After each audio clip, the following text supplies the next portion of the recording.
Oke, balik lagi sama gue. Tapi hari ini gue mau nge-review mobil, bukan mobil tahun 90-an. Tapi ini mobil orang kaya tahun 2005 nih. Udah pasti deh di garasinya antara punya mobil ini atau Toyota Alphard. Mobil ini tuh menarik banget. Jadi ini bisa dibilang sampai sekarang ya, itu mobil IU paling sukses. Antara gelarnya tuh antara di Alphard atau di Harrier. Dan yang lebih menariknya lagi, dia mesinnya Harrier itu sama dengan Camry XV40. Toyota Alphard generasi pertama juga itu masih sama. Nah, tenaga yang dihasilkan itu, ini kan cc-nya 2400. Tenaga yang dihasilkannya itu 160 horsepower. Dan mesinnya ini tuh udah terkenal banget deh. Kalau Toyota bikin mesin tuh bandel, entah itu bensin apalagi dieselnya. Nah, ini bensinnya juga terkenal banget bandel. Oke, sekarang kita bahas ke tampang depannya ya.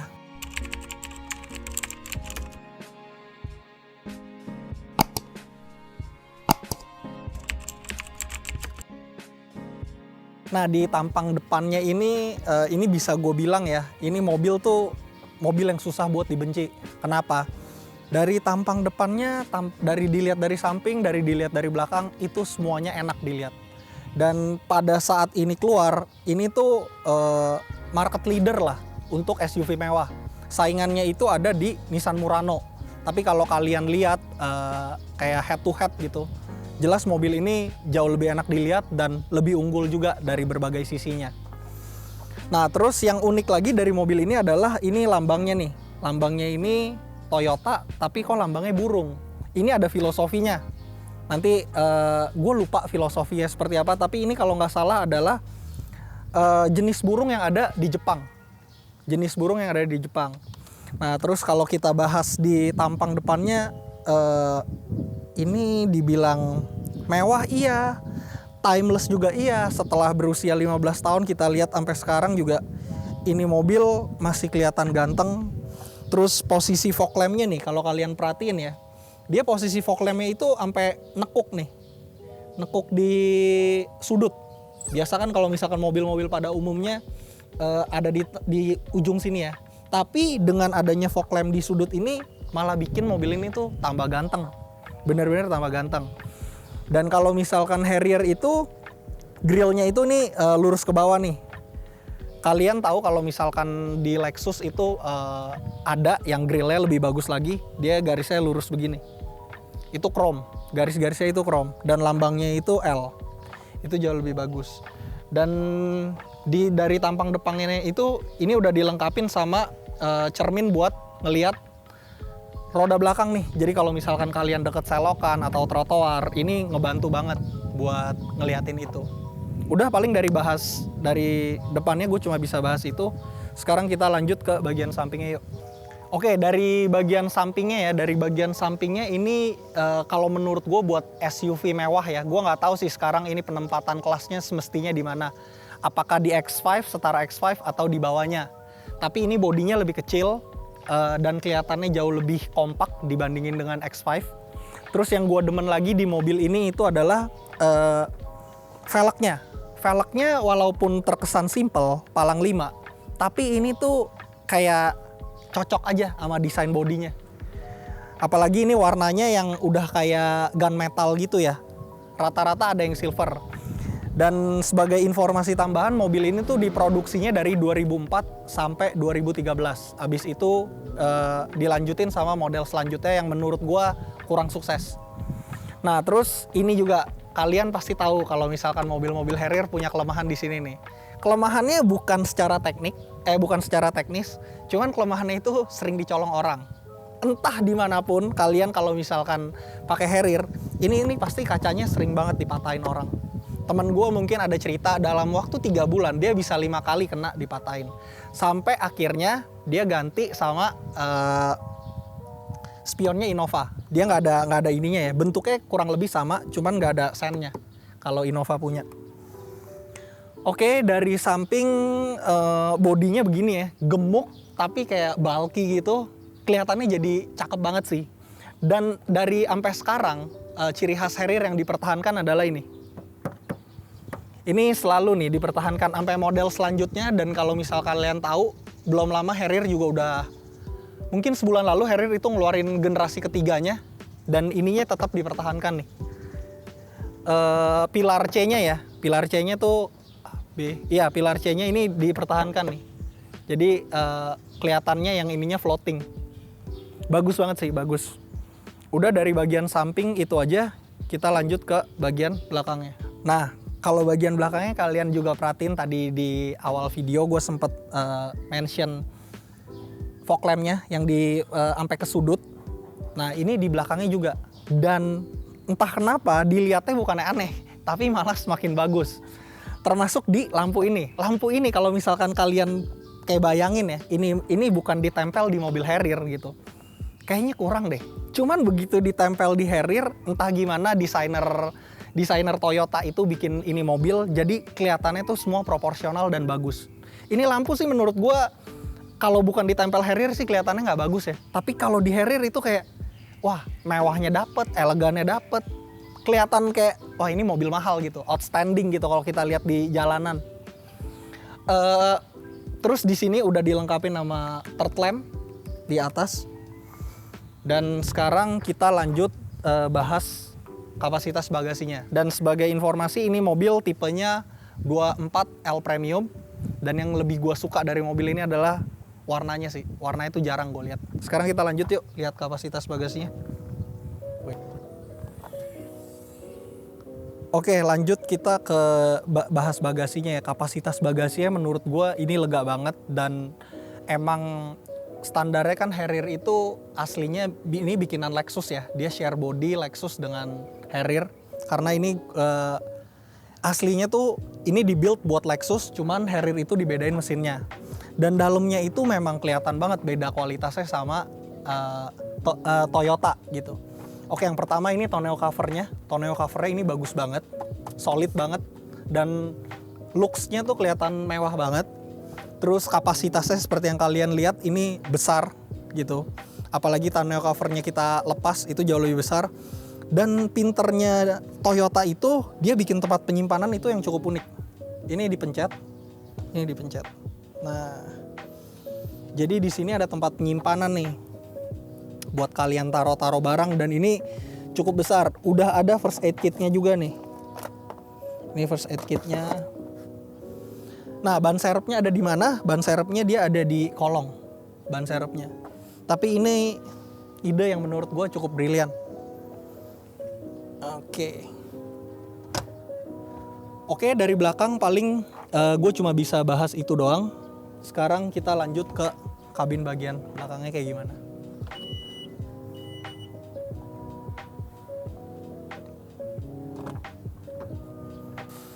Oke, sekarang udah di kabin belakangnya Harrier. Menurut gua kabin belakangnya itu spacious banget, sangat roomy, terus sangat nyaman juga. Dan yang gua demen itu ini posisi senderannya udah paling maksimal ya. Dan ini tuh nyaman banget. Jadi kalau kalian lihat, ini bisa dimajuin kan, begini. Kalau kita rebahin begini dan kita duduk disupirin, udah itu perfect deh.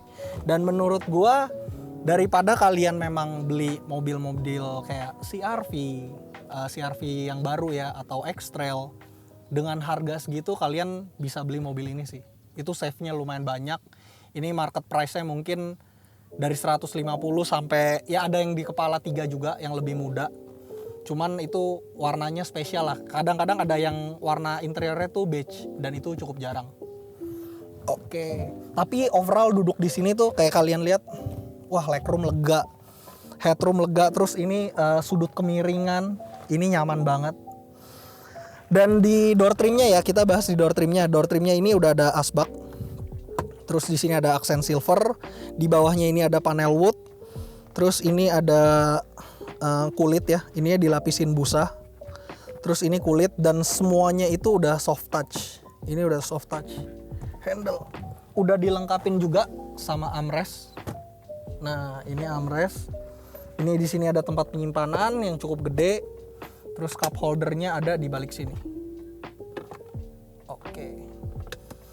Di bawah sininya dia udah ada AC double blower nih untuk penumpang belakang, tapi temperaturnya itu masih ikut dengan bagian depan. Di sini udah ada back pocket seat juga. Dan di atasnya ini sebenarnya ada panoramik, tapi gue bakal bahas nanti pas kita nggak bahas kabin depannya. Tapi secara keseluruhan mobil ini bahkan ya gue pernah naik Harrier yang tahun 2016. Menurut gue ini tetap lebih nyaman daripada Harrier yang generasi setelah ini. Udah sih paling itu aja dari review gue untuk jok belakangnya. Oh sama jok belakang Harrier itu udah ada ISOFIX. Jadi kalau kalian cari mau pasang ada anak-anak pakai baby car seat ini bisa, udah bisa. Udah paling itu aja. Sekarang kita lanjut bahas ke kabin depan. Sekarang kita bahas di door trim di door trim ada apa aja dan kualitasnya ya. Secara kualitas ini nggak usah dipertanyakan karena ini aslinya adalah produk Lexus. Ini semuanya bahannya kualitas tinggi. Cuman ada beberapa parts yang jadi penyakit buat mobil ini. Jadi kalau misalkan kalian pencet nih door trim ini kan empuk. Nah ini sebenarnya yang di sini itu sama empuknya kayak gini. Cuman karena sering disenderin tangan itu jadi kayak kempos. Nah ini gue nggak tahu sih buat kalian yang emang punya Harrier untuk buat memperbaiki ini tuh kalian boleh komen di kolom komentar. Terus yang kedua kelemahannya adalah jadi aksen silvernya ini kalau sering dipegang dia jadi kayak memudar gitu loh. Ini jadi hitam. Itu dua kelemahannya. Udah sih kalau di bagian door trim menurut gue itu aja. Tapi ini power window-nya semuanya empat-empatnya udah all auto, udah ada window lock juga. Di sini ada central lock dan ada parts yang mirip kayak SL ya kalau nggak salah, Mercy SL itu dia door pocketnya tuh bisa ditarik begini. Ya hal detail sih, cuman ini ya membantu banget gitu kalau kalian buat nyimpen barang. Dan kalau misalkan ditutup itu ininya ditarik pun nggak akan mentok ke jok, tetap bisa beroperasi maksimal kalau pintunya ditutup. Lanjut kita bahas ke bagian sampingnya. Oke, di sampingnya itu samping setir di sini ada lubang angin. Terus di sini udah dikasih speaker juga nih, speaker di pilar A. Di sini ada tuh tempat cup holder yang rapi banget.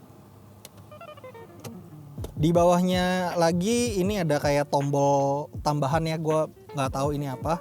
Terus di sini untuk pengaturan spion semuanya. Di bawahnya ini ada AFS off. Mungkin ini kayak stability control kali ya, buat dimatiin. Terus ini buat buka tangki bensin. Yang ini buat power back door belakang. Terus di bawahnya ini untuk kap mesin.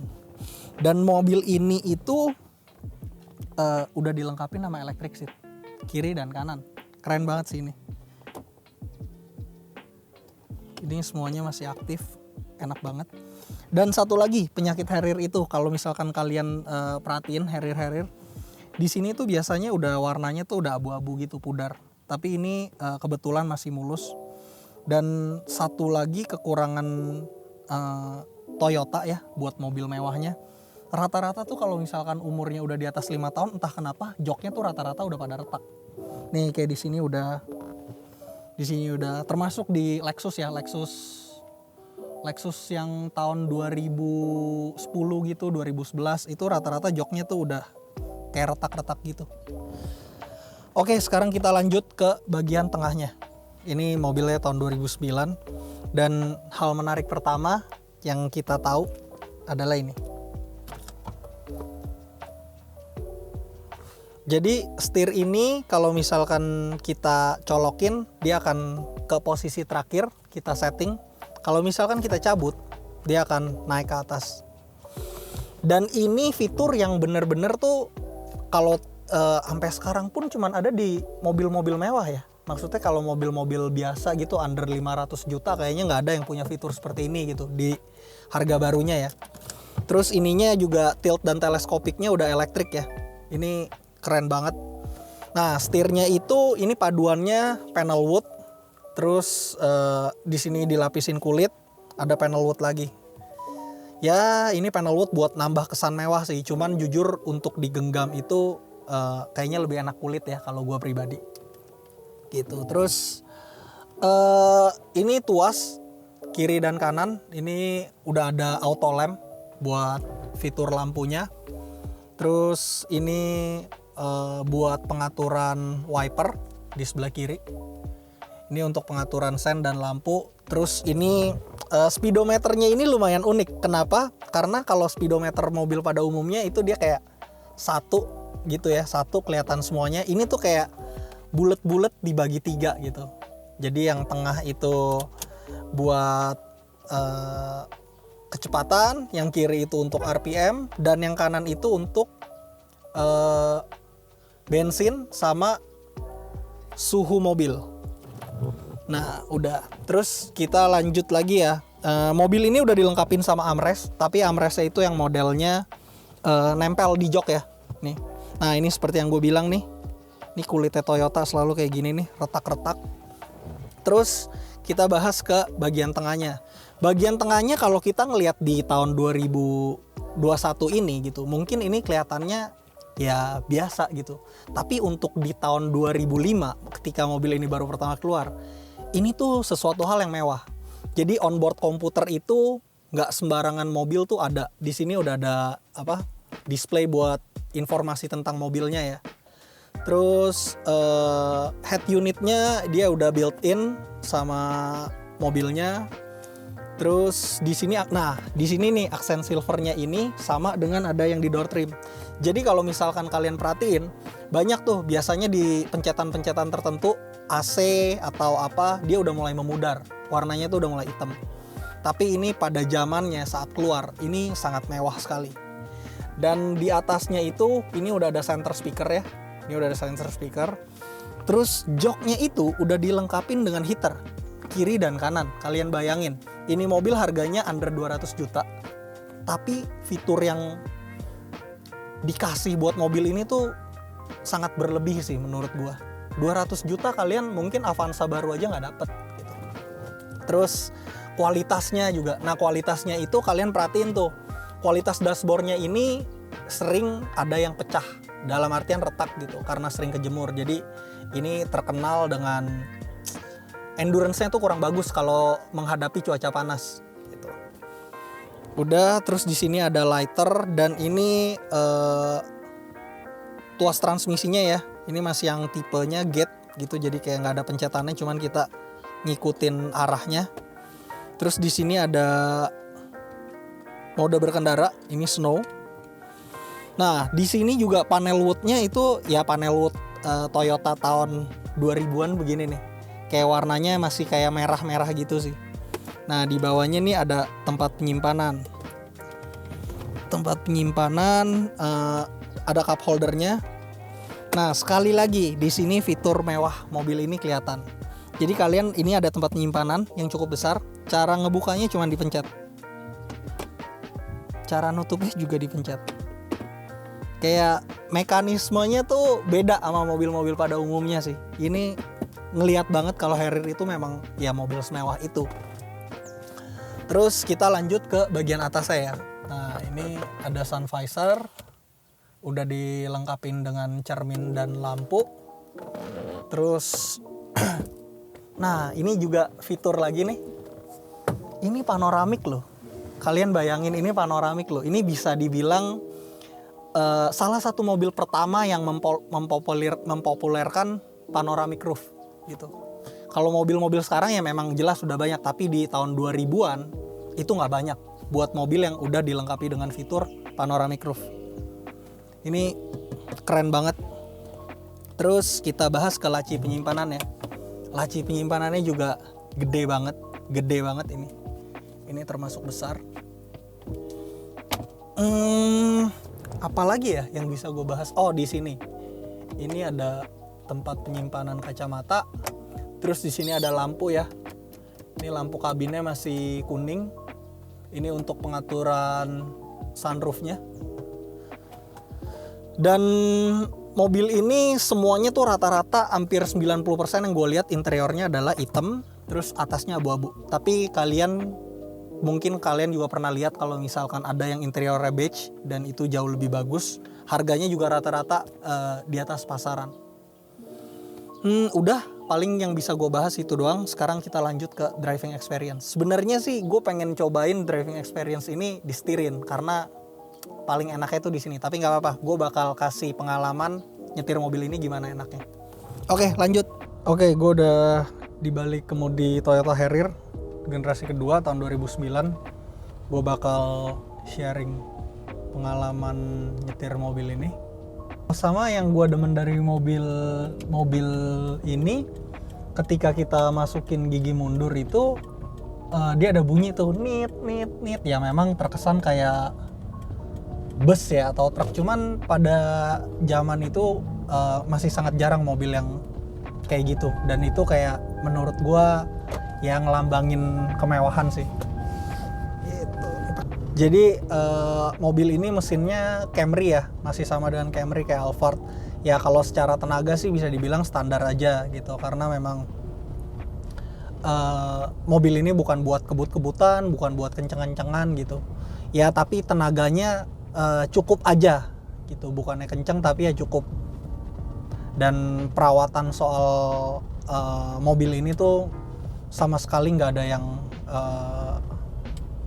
punya penyakit gitulah, penyakit bawaan nggak ada gitu ya, normal aja.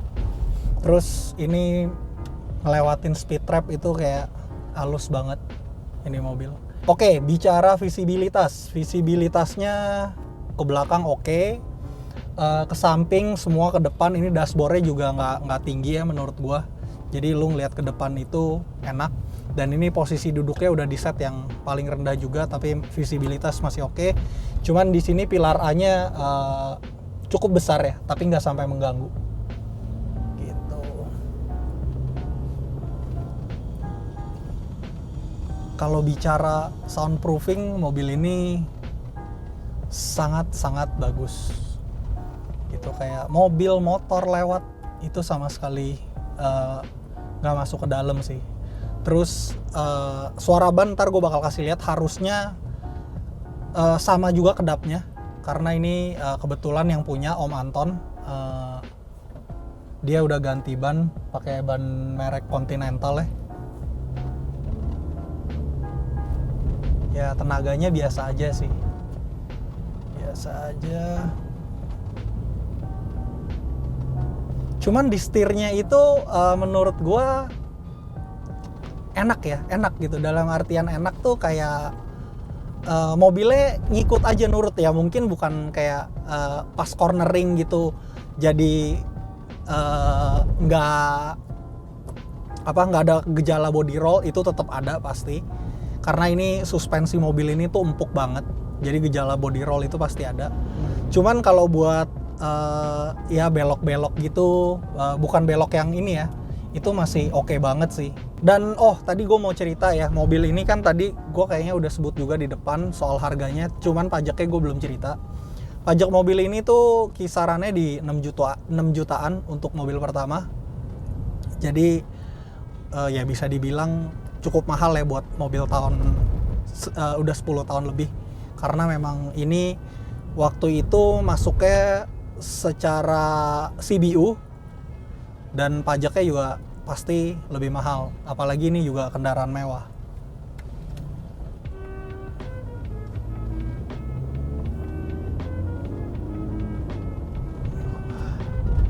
Gila, ini mobil memang bener sih kalau dibilang mobil-mobil para konglo zaman dulu sih, itu bener banget. Kenapa?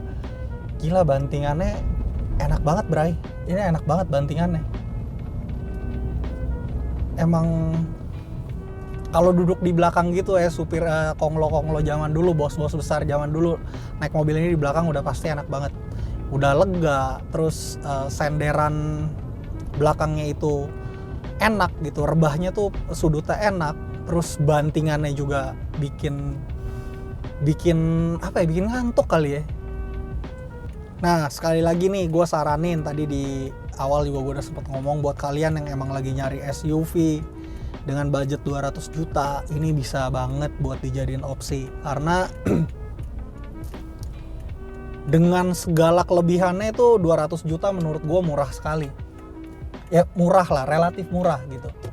Jadi kelebihannya ada panoramik, power back door, electric seat, heated seat, terus ini segala yang detail-detail kecilnya itu yang mungkin di door pocketnya ini, ya hal-hal kecilnya itu tuh banyak sekali. yang emang ngebuat mobil ini tuh value for money-nya tuh tinggi.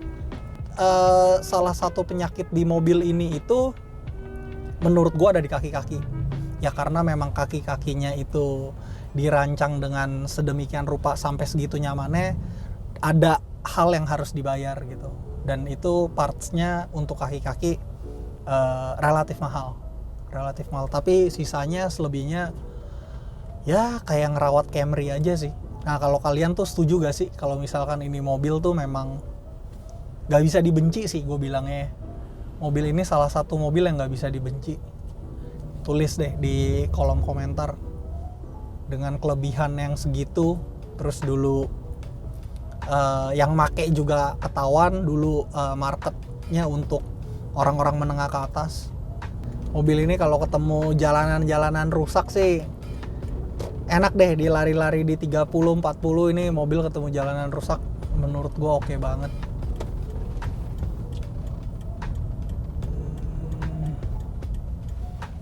Terus yang gua demen lagi di mobil ini tuh gejala rattle-nya hampir nggak ada ya, sama sekali nggak ada gitu. Kayak kabinnya tuh senyap gitu. Kalau misalkan kayak mobil-mobil BMW gitu, E36, E46 gua gitu, itu udah usianya 10 tahun biasa rattle-nya tuh keluar. Tapi ini sama sekali tidak ada. Ini mobilnya yang punya Om Anton. Sekali lagi thank you Om Anton, udah minjemin mobilnya buat gua review. Ini bener-bener ya pengalaman gua bener-bener, ya dulu pernah coba Harrier, cuman ini gua nge-review lebih detail lagi. Dan itu keren banget. Thank you Om Anton. Ya udah paling review gua itu aja. Thank you buat yang udah nonton. Jangan lupa bahagia. See you on next video. Adios.